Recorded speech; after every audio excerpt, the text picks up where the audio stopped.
Hey guys, welcome to Peripheral Vision, and today we're taking a look at the Wii Zapper for the Nintendo Wii. And there's actually a lot of interesting things to say about this item, but first let's take a look at the box. As you can see, it is an official Nintendo peripheral, and it's got a gun outline. There's a game included that's a Zelda game, and turn it around. Some pictures of the game that has been included, some diagrams, and then a little description in a couple different languages. Now, it looks pretty basic and simple, but let's take a closer notice of some of the aspects of this that I showed you. First off, the name, Wii Zapper. And that's interesting because it harkens back to a very nostalgic controller known as the NES Zapper, and I have one right here. It's this controller, 1985 Nintendo Zapper, and this is an iconic controller. This is one of the controllers you see on t-shirts and stuff. This is really important. It was actually one of the ones that came launched with the system to prove that it was more than a game system, it was an entertainment system. So the fact that the name of this item references such a major controller in Nintendo's history, that's something to note.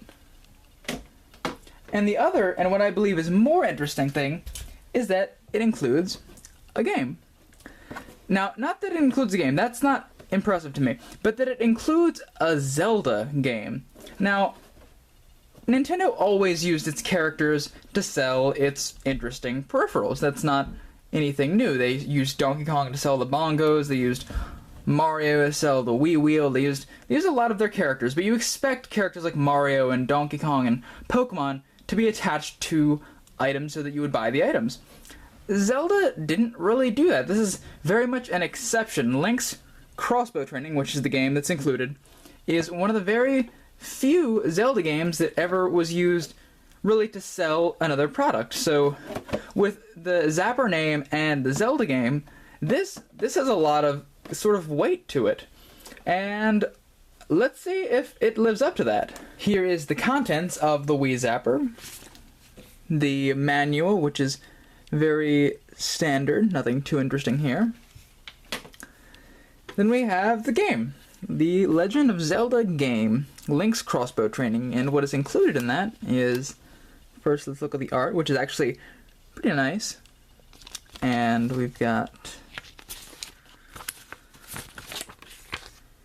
some Club Nintendo stuff, and a manual.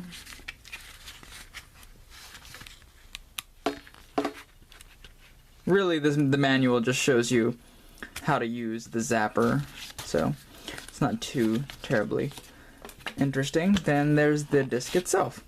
Now, Link's Crossbow Training, just so you guys know, is a shooting game featuring Link in various Hyrulean environments, and with his crossbow he shoots a bunch of enemies and targets.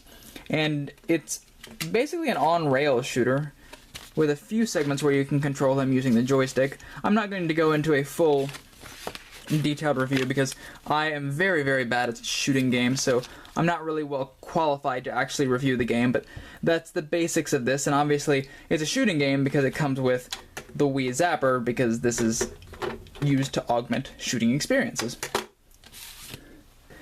And the controller itself. And the way it works is you click your Wiimote into here. Nice and easy. And you can see these are what holds it into place, so it won't budge. But if you press down, it will loosen it so you can get your Wiimote free. And then you have this part, which is for your nunchuck. And make sure to line up the little holes in the back with these points. And there we go. Close that. And it threads right through here. And then we have this part, which you can actually take off. And the point of it is to thread and wind the cord around this. Because Nintendo is very conscientious about excess cords, and they don't want anyone to accidentally snag it and rip out a wire or something like that, and it is sort of awkward winding this thing, I won't lie.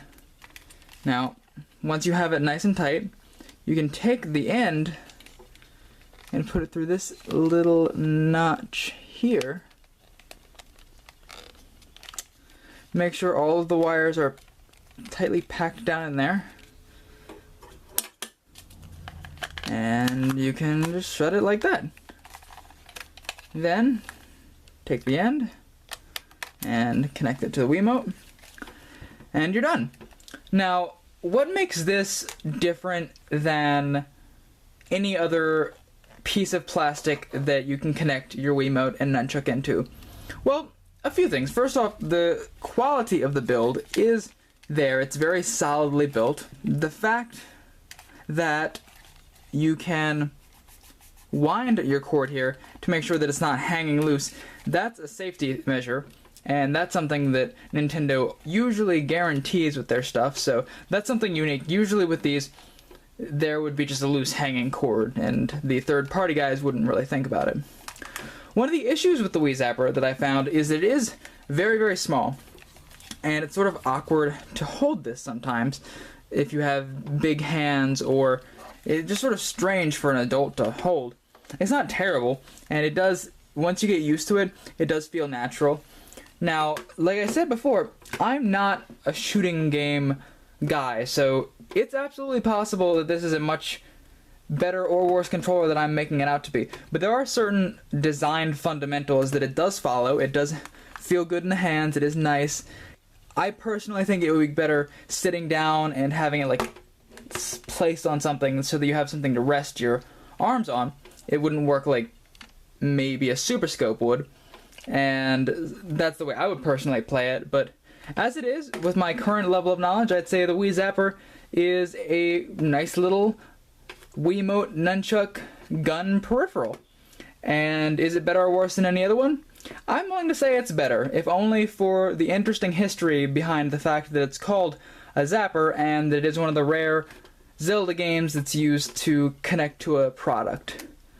Later days.